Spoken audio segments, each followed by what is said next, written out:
গণঅভ্যুত্থানে হতাহতের তথ্য দিতে পারবেন যে কেউ। আন্তর্জাতিক ট্রাইব্যুনালে ডেস্ক চালু। শহীদদের স্মরণে 14 সেপ্টেম্বর স্মরণ সভা। অংশ নেবেন দেশি বিদেশি অতিথিও।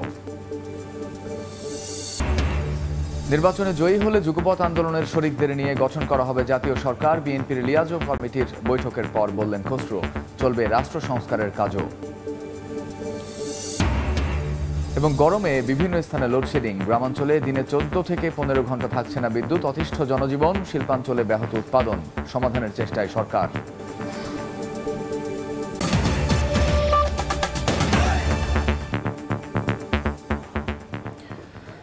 জনপদের সময়ে সঙ্গে আছি আমি কামরুজ্জামান মামুন। জুলাই আগস্টের গণহত্যার ঘটনায় যে কেউ তথ্য জানাতে পারবেন আন্তর্জাতিক অপরাধ ট্রাইব্যুনালে। এজন্য খোলা হয়েছে ডেস্ক। এদিকে রেসিডেন্সিয়াল শিক্ষার্থী ফারহান ফায়াজ হত্যায় শোকস্তব্ধ ছোট্ট ফারিন। বাবা মায়ের সঙ্গে আন্তর্জাতিক অপরাধ ট্রাইব্যুনালে এসে বিচার চাইলেন ভাই হত্যার। কাঁদলেন বাবাও। এ ঘটনায় আসামি করা হয়েছে শেখ হাসিনা, ওবায়দুল কাদের সহ 54 জনকে।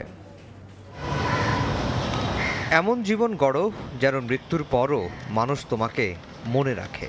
সামাজিক মাধ্যমে দেয়া শেষ স্ট্যাটাসে লিখেছিলেন রেসিডেন্সিয়াল স্কুল অ্যান্ড কলেজের একাদশ শ্রেণীর শিক্ষার্থী ফারহান ফায়াজ।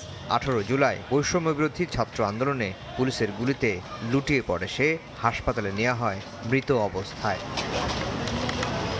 ছেলের এমন মর্মান্তিক মৃত্যুতে শোকে স্তব্ধ ফায়াজের পরিবার। মঙ্গলবার আন্তর্জাতিক অপরাধ ট্রাইব্যুনালের তদন্ত সংস্থায় বিচার চেয়ে আবেদন করেন বাবা। একমাত্র ছেলেকে হত্যায় জড়িতদের চান সর্বোচ্চ শাস্তি। পিতার কাঁধে ছেলের লাশ, এর চেয়ে ভারী বস্তু পৃথিবীতে আর কিছু নাই। আমি মহামান্য আদালতের কাছে শরণাপন্ন হয়েছি, যারা এই হত্যাযোগ্য এই গণহত্যা চালিয়েছে তাদের বিচারের আওতায় এনে উপযুক্ত শাস্তি খুব দ্রুত বিচারের জন্য আমরা আহ্বান জানাচ্ছি। যারা খুন করেছে ভাই হত্যার বিচার চাইতে আসে ছোট্ট সাইমা ইসলাম ফারিন। সে জানায় ভাইকে হারিয়ে ওলটপালট হয়ে গেছে তার জীবন। প্রতিটা মুহূর্তে প্রত্যেকটা খুন আমার ভাইয়ের স্মৃতি আমার ভেসে ওঠে। তার স্মৃতিতে আমি সবসময় যখন মনে পড়ে আমার মন সারাক্ষণ ওর জন্য কাঁদে। আমি এখন পর্যন্ত আমার পড়ালেখা শুরু করতে পারিনি। ফায়াজ হত্যার ঘটনা বর্ণনা করতে গিয়ে আবেগ আপ্লুত হয়ে পড়েন চিফ প্রসিকিউটরও। সে এমন জীবন গড়েছিল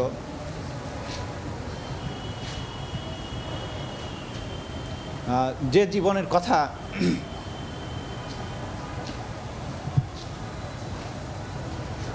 জাতি হিসাবে আমরা মনে রাখব। তিনি জানান ছাত্র জনতার আন্দোলনে আহত নিহতের তথ্য পেতে খোলা হয়েছে ডেস্ক। যে সমস্ত ঘটনাবলী যা ঘটেছে আপনাদের উপরে, এগুলো আমাদের কাছে এসে জানাতে পারেন। সব কিছুকে আমরা কম্পাইল করে মামলার উপযোগী করে ট্রাইব্যুনাল যেদিন বসবেন তখন আমরা এটা বিচারের জন্য উপস্থাপন করব। ন্যায় বিচার নিশ্চিতে আন্তর্জাতিক অপরাধ ট্রাইব্যুনাল কাজ করছে বলেও জানান chief prosecutor advocate Tajul Islam. Afzar Hossain, সময় সংবাদ, ঢাকা। ছাত্র জনতার গণঅভ্যুত্থানে শহীদদের স্মরণে 14 সেপ্টেম্বর স্মরণ সভা করবে অন্তর্বর্তী সরকার। আয়োজনে ব্যয় ধরা হয়েছে 5 কোটি টাকা। এতে দেশি বিদেশি অতিথি কারা থাকবেন তা তথ্য উপদেষ্টা ঠিক করবেন বলে জানান অর্থ উপদেষ্টা ডক্টর সালেহুদ্দিন আহমেদ। সচিবালয়ে সরকারি ক্রয় সংক্রান্ত উপদেষ্টা পরিষদের সভা শেষে একথা জানান তিনি। জুলাইয়ের শুরুতে শুরু আর 5 আগস্ট শেখ হাসিনা সরকারের পতনের মধ্য দিয়ে শেষ হয় বৈষম্য বিরোধী ছাত্রদের সফল আন্দোলন। কয়েক সপ্তাহব্যাপী চলা ছাত্র জনতার গণ আন্দোলনে যারা শহীদ হয়েছেন এবার তাদের স্মরণে রাষ্ট্রীয় উদ্যোগ নিয়েছে অন্তর্বর্তী সরকার। যে আয়োজন হবে আগামী 14 সেপ্টেম্বর। রাজধানীর শেরে বাংলা নগরে আয়োজিত সভায় ব্যয় হতে পারে 5 কোটি টাকা। বৈষম্য বিরোধী আন্দোলনে যারা শহীদ হয়েছে তাদের স্মরণ সভা হবে। মোট টাইটেলটা হলো স্মরণ সভা। 14 তারিখে ম্যাক্সিমাম 5 কোটি টাকার মতো খরচ হবে। মঙ্গলবার দুপুরে সচিবালয়ে সরকারি ক্রয় সংক্রান্ত উপদেষ্টা পরিষদের সভা শেষে সাংবাদিকদের প্রশ্নের জবাবে অর্থ উপদেষ্টা জানান শহীদদের স্মরণ সভায় উপস্থিত থাকবেন দেশি বিদেশি অতিথিরাও। 5 কোটি টাকা কারণে অনেক সব দেশ থেকে আসবে। ওদের কিছু দুপুরবেলা থাকবে, পানির ইসে আছে কিছু। এটা একেবারে মিনিমাম আমরা দেখেছি যে এর চেয়ে কমে হবে না। যারা এখানে জড়িত ছিল আন্দোলনে, যাদের এসে শহীদ হয়েছে, বিশেষ করে শহীদ পরিবারে, ওরা আসবে। এ সময় দেশের চলমান বিদ্যুৎ পরিস্থিতি নিয়ে সাংবাদিকদের প্রশ্নে তিনি বলেন বিদ্যুৎ বিভ্রাট দূর হতে সময় লাগবে। যদিও অগ্রাধিকার দেওয়া হচ্ছে জ্বালানি ও সারের মতো অতি দরকারি পণ্য আমদানিতে। বিদ্যুতের জ্বালানির ব্যাপারে আলাদাভাবে যে প্রপোজালগুলো আসছে আমাদের কাছে, ইভেন এলএনজি ইম্পোর্ট বা অন্যান্য জ্বালানি, যে সেগুলো আমরা কোনো ব্যাপারে এগুলো আটকাচ্ছি না। সার, কীটনাশক, তারপরে আপনার এই অন্যান্য এই যে খুব ইম্পর্টেন্ট জিনিসগুলো যেগুলো আমরা সবসময় এগুলো আমরা অ্যাপ্রুভ করে দিচ্ছি। পরিস্থিতি বুঝে অর্থ ব্যয় করার কথাও জানান অর্থ উপদেষ্টা। ইয়ানুর শিফাত, সময় সংবাদ, ঢাকা। রাজনীতিতে আর ফ্যাসিস্টদের ঠাঁই হবে না, রেহাই পাবে না দখলদার ও চাঁদাবাজরাও। জেলায় জেলায় কর্মসূচিতে এমন হুঁশিয়ারি দিয়েছেন বৈষম্য বিরোধী ছাত্র আন্দোলনের সমন্বয়করা। আন্দোলনে নিহতদের স্বজনদের সঙ্গে সাক্ষাৎ করে সহযোগিতার আশ্বাস দিয়েছেন তারা।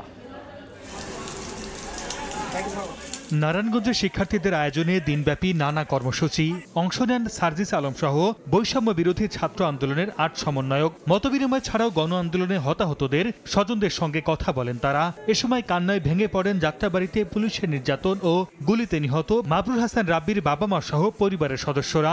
সমস্যার নানা দিক তুলে ধরে নিহতদের রাষ্ট্রীয়ভাবে শহীদের মর্যাদা সহ ন্যায় বিচারের দাবি জানান। গভীর সমবেদনা জানিয়ে সহযোগিতার আশ্বাস দেন সার্জিস আলম। যে নির্মমভাবে আমার ছেলের পিঠে হত্যা করছে, গুলি করছে, আর কোনো মার বুক যেন এমন না হয়। আমার হাজব্যান্ড বিগত 20 তারিখ, 17, 18, 19 তারিখ আন্দোলনে গেছিলেন। আওয়ামী লীগের অনেক লোকজন নাকি টার্গেট করে মারছে। হেলিকপ্টার ঘুরতেছে, সবাই দেখতেছে, আমিও দেখি, ও দেখে, আমি দেখি কিভাবে ওর গুলিটা লাগিয়ে গেছে। আমার ছেলে যে শহীদ হয়েছে, শহীদের মর্যাদা যে পায়। বিগত ফ্যাসিবাদী সরকার আই হেট পলিটিক্স প্রজন্ম তৈরি করে জনগণকে একে অপরের মুখোমুখি দাঁড় করিয়েছিল বলে মন্তব্য করেছেন বৈষম্য বিরোধী ছাত্র আন্দোলনের সমন্বয়ক হাসনাত আব্দুল্লাহ। রাঙামাটি কেন্দ্রীয় শহীদ মিনারে মতবিনিময় সভায় এ কথা বলেন তিনি। ছাত্র নাগরিকরা আপনারা সচেতনতা এবং প্রশ্ন করার চর্চা অব্যাহত না রাখেন, তাহলে যারাই ক্ষমতায় আসবে তারাই হচ্ছে ফ্যাসিস্ট হবে। শিক্ষা ক্ষেত্রে যে বৈষম্য। বরিশালে মতবিনিময় সভায় সমন্বয়ক আব্দুল হান্নান মাসুদ বলেন, বৈষম্যহীন নতুন রাষ্ট্র গঠনে জনগণের মতামতকে গুরুত্ব সহকারে নেওয়া হবে। দখলদারিত্ব, চাঁদাবাজিতে জড়িতদের জেলায় জেলায় সম্মেলন করে নাম ঘোষণার হুঁশিয়ারি দেওয়া হয়। রাজনীতিতে আর ফ্যাসিবাদদের ঠাঁই হবে না জানিয়ে রাজনীতিবিদদের সংশোধন হওয়ার আহ্বান জানান সমন্বয়ক মাসুদ। ছাত্র নাগরিকরা কি চাচ্ছে আসলে, তারা রাষ্ট্রের পুনর্গঠনটা কিভাবে চাচ্ছে, কোন অংশটা পুনর্গঠন চাচ্ছে, সেগুলা কথা বলে আমরা নোটগুলা নিয়ে রাষ্ট্র গঠনের পুনর্গঠনের রূপরেখা আমরা প্রদান করব। এছাড়া 13 সেপ্টেম্বর ময়মনসিংহ জেলায় মতবিনিময় সভা সফল করতে নগরীর আনন্দমোহন কলেজ মাঠে প্রস্তুতি সভা করেছেন স্থানীয় সমন্বয়করা। এদিকে সিলেটের ছাত্র আন্দোলনে পুলিশের গুলিতে নিহত সাংবাদিক এটিএম তুরাবের পরিবারের সদস্যদের সঙ্গে সাক্ষাৎ করেছেন কেন্দ্রীয় ও জেলার সমন্বয়করা। এ সময় পরিবারের সদস্যদের গভীর সমবেদনা জানান তারা। সর্দার মোহাম্মদ আরিফ, সময় সংবাদ। নির্বাচনের মাধ্যমে ক্ষমতায় গেলে যুগপৎ আন্দোলনের শরিকদের নিয়ে জাতীয় সরকার গঠন করা হবে বলে মন্তব্য করেছেন বিএনপির স্থায়ী কমিটির সদস্য আমির খসরু মাহমুদ চৌধুরী। সন্ধ্যায় দলের লিয়াজো কমিটির বৈঠকে একথা বলেন তিনি। বিকেলে দলটির গুলশান কার্যালয়ে গণ অধিকার পরিষদ ও সাধারণ ছাত্র অধিকার সংরক্ষণ পরিষদের নেতাদের সঙ্গে বৈঠকে বসে বিএনপির লিয়াজো কমিটি। পরে গণমাধ্যমে তিনি বলেন, ক্ষমতায় গেলে নতুন সরকার রাষ্ট্র সংস্কার ও 31 দফা বাস্তবায়নে কাজ করবে বলেও জানান খসরু। আওয়ামী লীগের লুটপাট আর দুর্নীতির কারণে লোডশেডিং সহ দেশে অরাজক পরিস্থিতির ফল ভোগ করতে হচ্ছে জনগণকে। একদিনেই সব সমস্যার সমাধান হবে না উল্লেখ করে বলেন, অন্তর্বর্তী সরকারকে সময় দিতে হবে। এ সময় নুরুল হক নূর বলেন, আওয়ামী লীগ সরকার ক্ষমতাচ্যুত হলেও চক্রান্ত থেমে নেই, সবাইকে সজাগ থাকার আহ্বান জানান গণ অধিকার পরিষদের সভাপতি।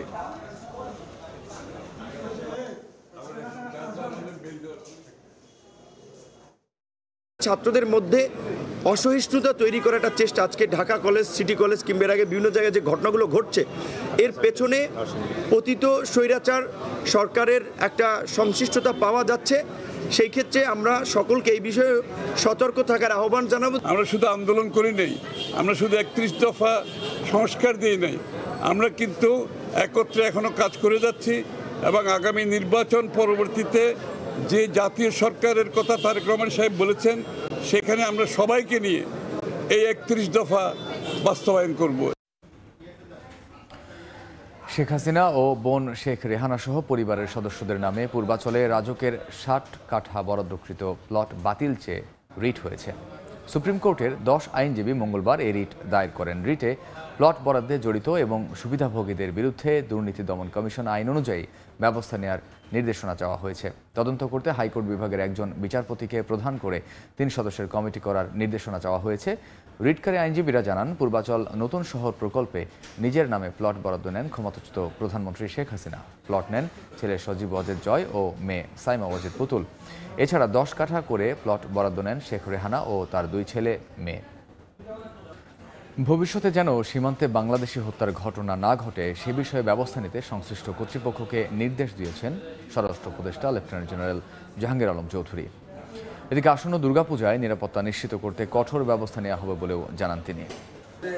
মঙ্গলবার সচিবালয়ে আসন্ন দুর্গাপূজার আইন শৃঙ্খলা নিয়ে সনাতন সম্প্রদায়ের নেতৃবৃন্দের সঙ্গে বৈঠকে দুর্গাপূজায় নিরাপত্তার পাশাপাশি উঠে আসে সীমান্ত হত্যা প্রসঙ্গ। বৈঠক শেষে স্বরাষ্ট্র উপদেষ্টা সাংবাদিকদের জানান, সীমান্ত হত্যা বন্ধে সংশ্লিষ্ট কর্তৃপক্ষকে কঠোর নির্দেশনা দেওয়া হয়েছে। ভবিষ্যতে এই ধরনের ঘটনা যেন না ঘটে এই ব্যবস্থা নেওয়ার জন্য আমি সংশ্লিষ্ট অথরিটিকে আদেশ করেছি যে এবার যেন আমাদের লোক ওই পারে যেন না যায় পূজা দেখার জন্য, আর ওই পারের লোকও যেন এই পারে না আসে, এইটার ব্যবস্থা নেওয়ার জন্য। এদিকে পররাষ্ট্র মন্ত্রণালয়ে ডিক্যাব সদস্যদের সঙ্গে মতবিনিময় শেষে পররাষ্ট্র উপদেষ্টা জানান, বিএসএফ এর গুলিতে স্বর্ণা দাস নিহতের ঘটনায় বাংলাদেশের প্রতিবাদের এখনও কোনো ব্যাখ্যা দেয়নি ভারত। প্রতিবাদের ভাষা অনেক শক্ত করেছি। আমরা দাবি করেছি যে যারা এটা করেছে তাদেরকে বিচারের সম্মুখীন করা হোক। এটা আমরা কিন্তু উল্লেখ করেছি আমাদের নোটে, এবং আমরা এটাকে যে স্পষ্টভাবে বলেছি আমরা এটা কন্ডেম করি এই কাজটাকে। সীমান্ত হত্যার প্রবণতা থেকে ভারতের বের হয়ে আসা উচিত বলেও মন্তব্য করেন পররাষ্ট্র উপদেষ্টা। সবার সাথে আমরা ভালো সম্পর্ক রাখতে চাই। তাজওয়ার মাহমুদ, সময় সংবাদ, ঢাকা। ঢাকা দিল্লি দ্বিপাক্ষিক সম্পর্ক এগিয়ে নেবে মোদী সরকার, একথা জানিয়েছেন ভারতীয় হাইকমিশনার প্রণয় কুমার বর্মা। অর্থ উপদেষ্টার সঙ্গে সাক্ষাতের পর তিনি আরও বলেন, ভারতের সহযোগিতায় চলমান কোনো প্রকল্প বন্ধ হবে না। আর অর্থ উপদেষ্টা ডক্টর সালেহউদ্দিন আহমেদ জানালেন, বিজ্ঞান প্রযুক্তি সহ বেশ কয়েকটি বড় প্রকল্পে বিনিয়োগের আগ্রহ দেখিয়েছে ভারত। অর্থ উপদেষ্টা হিসেবে দায়িত্ব নেওয়ার পর ডক্টর সালেহউদ্দিন আহমেদের সঙ্গে প্রথমবারের মতো সৌজন্য সাক্ষাৎ করলেন ভারতীয় হাইকমিশনার প্রণয় কুমার বর্মা। মঙ্গলবার সকালে সচিবালয়ে অর্থ উপদেষ্টার সঙ্গে দেখা করেন তিনি। নিজ দফতরে দুই দেশের দ্বিপাক্ষিক নানা ইস্যুতে প্রায় 40 মিনিটের আলোচনা শেষে অর্থ উপদেষ্টা জানান, বাংলাদেশের সঙ্গে কূটনৈতিক ও অর্থনৈতিক সম্পর্ক আরও জোরদার করতে চায় ভারত। বিনিয়োগ বাড়াতে চায় বিজ্ঞান প্রযুক্তি সহ বেশ কয়েকটি খাতের বড় প্রকল্পে। Future cooperation, enhanced cooperation. Already the projects they had are the big projects, and we'll continue that. Those are not small projects, not tidbits. And the one we'll take, they will also be good projects. As I told you, this will be very beneficial for their country and our country also. পরে সাংবাদিকদের প্রশ্নের জবাবে high commissioner প্রণয় কুমার বর্মা জানান, ভারতের সঙ্গে চলমান বাংলাদেশের সব প্রকল্প আগের মতোই বহাল থাকবে। আশুগঞ্জ ও আখাউড়া সড়কের মতো কিছু প্রকল্পের ঠিকাদার ভারতে চলে গেলেও দ্রুত ফিরে আসবে ও কাজ শুরু করবে বলে আশ্বস্ত করেন তিনি। Our development cooperation projects, many of them, as he mentioned, are important big projects which have been identified by Bangladesh for their own benefit, and we are happy to take them forward. প্রকল্প বাস্তবায়নে ভারত থেকে বাংলাদেশের ঋণের অর্থ ছাড়ে কোনো সমস্যা হবে না বলেও জানান হাই কমিশনার। এরপর পররাষ্ট্র মন্ত্রণালয়ে নবনিযুক্ত পররাষ্ট্র সচিবের সঙ্গে সৌজন্য সাক্ষাৎ করেন প্রণয় Varma. We are closely engaging with the government of Bangladesh to fulfill the shared aspirations of our people for peace, security and development. Yanur Shifat, সময় সংবাদ, ঢাকা। গরমের সঙ্গে পাল্লা দিয়ে চলছে বিদ্যুতের ভেলকিবাজি। মৃদু তাপপ্রবাহে ঘন ঘন লোডশেডিংয়ে হাঁসফাঁস অবস্থা জনজীবনে। শহরে 24 ঘন্টার মধ্যে 10 থেকে 12 ঘন্টা বিদ্যুৎ মিললেও গ্রামাঞ্চলে 10 থেকে 15 ঘন্টায় বিদ্যুৎ পাচ্ছেন না বলে দাবি গ্রাহকদের। বিদ্যুৎ বিভাগ বলছে, চাহিদার তুলনায় বরাদ্দ কম পাওয়ায় লোডশেডিং হচ্ছে। অবস্থা উত্তরণে চেষ্টার ত্রুটি নেই দেশের বিভিন্ন স্থান থেকে, বিস্তারিত জানিয়েছেন সহকর্মীরা। একদিকে মৃদু তাপপ্রবাহ, অন্যদিকে ঘন ঘন লোডশেডিং, একেবারেই জনজীবনে বিপর্যস্ত অবস্থা নেমে এসেছে। রংপুর বিভাগে কিন্তু গত এক সপ্তাহ ধরেই কিন্তু এই ঘন ঘন লোডশেডিং চলছে। 24 ঘন্টার মধ্যে 10 থেকে 12 ঘন্টা বিদ্যুৎ থাকছে এবং গ্রামাঞ্চলে কিন্তু 6 থেকে 8 ঘন্টা বিদ্যুৎ সেবা পাচ্ছে গ্রাহকরা। কারেন্ট আসে 1 ঘন্টা থাকে, 2 ঘন্টা নাই। বর্তমান কারেন্ট আছে, দেখা যাবে কিছুক্ষণ পরে আবার চলে যেতে। বিপণী বিতান, কলকারখানায় অতিরিক্ত লোডশেডিংয়ের কারণে কাঙ্ক্ষিত কার্যক্রম ব্যাহত হচ্ছে। আসিয়ে মনে করেন বসে থাকা লাগে, কাজ যদি তুলে দিতে না পারি তা মাঝখানে তো লাভ হচ্ছে না। রংপুরের নেসকো নির্বাহী প্রকৌশলী বলছেন, চাহিদার তুলনায় কম বিদ্যুৎ পাওয়ায় কিন্তু এই সমস্যা সৃষ্টি হচ্ছে। লোডশেডিংয়ের আরও খবর জানতে চলে যাচ্ছি ময়মনসিংহে, সেখানে রয়েছে সহকর্মী ওবায়দুল হক। ময়মনসিংহের শহর কিংবা গ্রাম সবখানেই কিন্তু বেড়ে গেছে লোডশেডিংয়ের মাত্রা। ময়মনসিংহ শহরে তুলনামূলক কম লোডশেডিং হলেও গ্রামে কিন্তু এর চিত্র ভয়াবহ। শহরে 6 থেকে 7 ঘন্টা লোডশেডিং হলেও গ্রামে কিন্তু এই মাত্রা কিন্তু 16 থেকে 18 ঘন্টা পর্যন্ত লোডশেডিং হয়ে থাকে, যার কারণে সাধারণ মানুষ কিন্তু বেশ বিপাকে রয়েছেন এবং ব্যবসায়ী থেকে শুরু করে শিক্ষার্থী সবাই কিন্তু এই দুর্ভোগ পোহাতে হচ্ছে। 1 ঘন্টা যদি বিদ্যুৎ দিচ্ছে প্রায় 1.5 ঘন্টা 2 ঘন্টা থাকছে না। আমাদের পরীক্ষা সামনে, এখন পরীক্ষার জন্য আমরা ভালো করে পড়ালেখা করতে পারতেছি না। ময়মনসিংহের লোডশেডিং এর পরিস্থিতি কিন্তু ক্রমে ভয়াবহের দিকে যাচ্ছে। যে চাহিদা, সেই চাহিদার অর্ধেকও কিন্তু পূরণ করতে পারছে না। এই ছিল ময়মনসিংহের লোডশেডিং এর অবস্থা। এখন আমরা সিলেটের পরিস্থিতি জানতে আমরা চলে যাব সহকর্মী অপু বণিকের কাছে। দিনের 1/3 সময় লোডশেডিং দিতে হচ্ছে এবং বিদ্যুৎ চাহিদার তুলনায় কম সরবরাহ করার কারণে কিন্তু এমনটি করতে হচ্ছে। বিশেষ করে শিল্পাঞ্চলে নিরবিচ্ছিন্ন বিদ্যুৎ সরবরাহ করার চেষ্টা করা হচ্ছে, যাতে করে ক্ষতির দিকটা যাতে কমিয়ে নিয়ে আসা যায়। এই কারণে বাণিজ্যিক এবং আবাসিক পর্যায়ে কিন্তু লোডশেডিং এর চাপটা কিন্তু আগের চাইতে অনেকটাই বেড়ে গিয়েছে। প্রতিদিন দেখা গেছে আপনার 9 থেকে 10 ঘন্টা বিদ্যুৎ লোডশেডিং হয়। লেখাপড়া তো হয়ই না লোডশেডিং এর কারণে। সিলেটের বিবিয়ানার একটি কেন্দ্র সহ কিন্তু চট্টগ্রামের কয়েকটি কেন্দ্রে বিদ্যুৎ উৎপাদন বন্ধ রয়েছে এবং এইসব কেন্দ্রে চালু না হওয়া পর্যন্ত কিন্তু বিদ্যুতের পরিস্থিতি স্বাভাবিক হবে না বলেও জানিয়েছেন বিদ্যুৎ বিভাগের এই কর্মকর্তারা। চলে যাব আমাদের রাজশাহীর সহকর্মী শাইম আলমের কাছে। মূলত রাজশাহীতে গত 2 সপ্তাহ ধরে এই বিদ্যুতের লোডশেডিং বেড়েছে। মহানগরীর পাশাপাশি জেলার বিভিন্ন উপজেলাতেও কিন্তু রাতের অর্ধেক সময়ে বিদ্যুৎ থাকছে না। এর ফলে ভোগান্তিতে পড়েছেন এই জেলার সকল শ্রেণী পেশার মানুষ। মঙ্গলবার রাজশাহীতে বিদ্যুতের লোডশেডিং ছিল মোট 205 মেগাওয়াট। রাজশাহীতে যে পরিমাণ বিদ্যুতের চাহিদা রয়েছে তার সেই তুলনায় তাদের সরবরাহ তারা পাচ্ছেন না। অশান্তি কি মানে বুঝার যেতে না, মানে একবার না 8-9 বার কারেন্ট চলে যেতে। বাসায় যাচ্ছি সারাদিন পরে, বাসায় যেয়ে ঢুকেও কারেন্ট পাচ্ছি না আমরা ঠিক মতো। একে তো চরম গরম, তার উপর ভয়াবহ লোডশেডিং, দুই মিলে নাকাল পরিস্থিতিতে পড়েছেন নগরবাসী। এতে করে অনেকে অসুস্থ হয়ে ভর্তি হচ্ছেন রাজশাহী মেডিকেল কলেজ হাসপাতালে। তো এ ছিল আমার কাছে রাজশাহী থেকে লোডশেডিংয়ের সর্বশেষ খবর। দিন দিন আবারও ভয়ঙ্কর হয়ে উঠছে ডেঙ্গু। গত 24 ঘন্টায় চলতি মৌসুমে সর্বোচ্চ 5 জনের মৃত্যু হয়েছে। এ নিয়ে এবছর প্রাণ গেল মোট 102 জনের। 24 ঘন্টায় ডেঙ্গু রোগী শনাক্ত হয়েছে 534 জন। মঙ্গলবার স্বাস্থ্য অধিদপ্তরের সংবাদ বিজ্ঞপ্তিতে তথ্য জানানো হয়। চলতি বছর এ পর্যন্ত ডেঙ্গু নিয়ে হাসপাতালে ভর্তি হয়েছেন 16,819 জন। এর মধ্যে আক্রান্ত হয়ে 102 জনের মৃত্যু হয়েছে। ডেঙ্গুতে মারা যাওয়া রোগীর 51.5% নারী এবং পুরুষ 48.5%। মহাসড়কে 3 চাকার যান চলাচল বন্ধের দাবিতে বরিশালের কেন্দ্রীয় লথুল্লাবাদ বাস টার্মিনালে কর্মবিরতি পালন করছেন অভ্যন্তরীণ রুটের বাস শ্রমিকরা। গতকাল দুপুর 12টা থেকে শ্রমিকরা বাস চলাচল বন্ধ রেখে কর্মবিরতি পালন শুরু করেন। তাদের অভিযোগ, নিষিদ্ধ ঘোষণার পরও মহাসড়কে 3 চাকার যান চলাচল করছে, এতে প্রায়ই ঘটছে দুর্ঘটনা। সম্প্রতি এক বাস শ্রমিক থ্রি হুইলারের ধাক্কায় আহত হওয়ার প্রতিবাদে কর্মবিরতি পালন শুরু করেন তারা। এদিকে বাস শ্রমিকদের কর্মবিরতির খবরে যাত্রী নেই দূরপাল্লা রুটের বাসগুলোতে। বিষয়টি দ্রুত সমাধানের চেষ্টা চলছে বলে জানিয়েছেন শ্রমিক নেতারা। আজ থেকে খুলেছে সাভারের আশুলিয়ায় সব পোশাক কারখানা। সকাল থেকে আশুলিয়া শিল্পাঞ্চলে ও ইপিজেড এলাকায় বিভিন্ন কারখানায় শ্রমিকরা কাজে ফেরেন। পুনরায় উৎপাদন শুরু হওয়ায় কর্মচাঞ্চল্য দেখা যায়। এদিকে যে কোনো ধরনের বিশৃঙ্খল পরিস্থিতি নিয়ন্ত্রণে টহলের পাশাপাশি বিভিন্ন পয়েন্টে সতর্ক আইন শৃঙ্খলা বাহিনী। চাই না যে বাহিরের মতন আমরা কোনো আন্দোলন করি বা গ্যাঞ্জাম করি। গার্মেন্টস পরিস্থিতি যে অবস্থা হয়েছে, এভাবে গার্মেন্টস পরিস্থিতি রাখা যাবে না। আমরা চাই সব গার্মেন্টস ফ্যাক্টরি চলুক এবং সবাই কাজ করুক। মেশিনের চাকা যদি না চলে তাহলে আমাকে দিন চলবে না।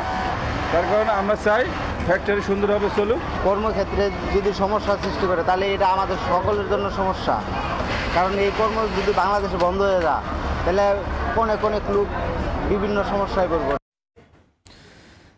এদিকে নির্ধারিত সময়ে বেতন দেয়া, হাজিরা বোনাস বাড়ানো, বার্ষিক পাওনা ছুটি সহ 14 দফা দাবিতে গাজীপুরে বিক্ষোভ করেছেন তৈরি পোশাক শ্রমিকরা। সকালে গড়গড়িয়া মাস্টারবাড়ি এলাকায় কর্মবিরতি দিয়ে ঢাকা ময়মনসিংহ মহাসড়কে বিক্ষোভে নামে ASM ফেব্রিক্স কারখানা সহ আশপাশের আরও 2টি প্রতিষ্ঠানের শ্রমিকরা। পরে স্থানীয়দের বাধায় সেখান থেকে সরে গিয়ে পাশের আরেকটি কারখানার ভেতরে ভাঙচুর চালান বিক্ষুব্ধ শ্রমিকরা। টঙ্গীতেও কারখানার সামনে জড়ো হয়ে দাবি আদায়ে বিভিন্ন স্লোগান দিতে থাকেন শ্রমিকরা। আন্দোলনরত শ্রমিকদের দাবির সঙ্গে সংহতি জানিয়ে পাশের আরও 3টি পোশাক কারখানায় ছুটি ঘোষণা করে কর্তৃপক্ষ। এদিকে পরিস্থিতি শান্ত করতে আইনশৃঙ্খলা বাহিনীর সদস্য মোতায়েন করা হয়েছে। চাঁদপুরের মতলবে অগ্রণী ব্যাংকের ছেঙ্গারচর বাজার শাখার ভল্ট থেকে ৭৫,২০,০০০ টাকা নিয়ে পালানোর অভিযোগ উঠেছে ক্যাশিয়ারের বিরুদ্ধে। এ ঘটনায় একটি মামলা হয়েছে।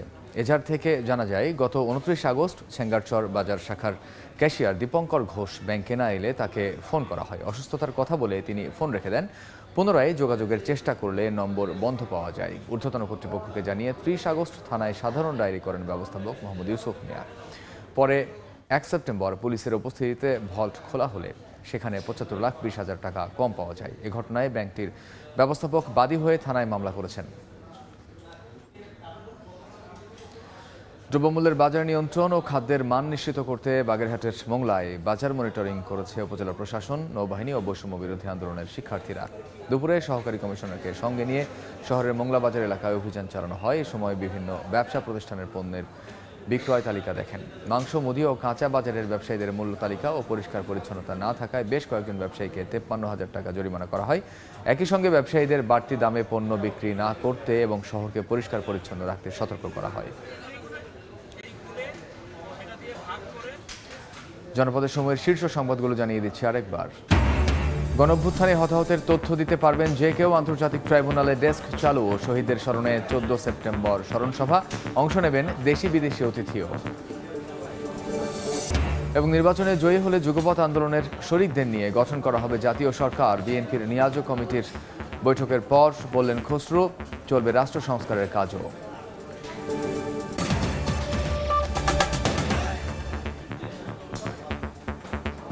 এই ছিল জনপদের সময়। সঙ্গে থাকুন সময়ের।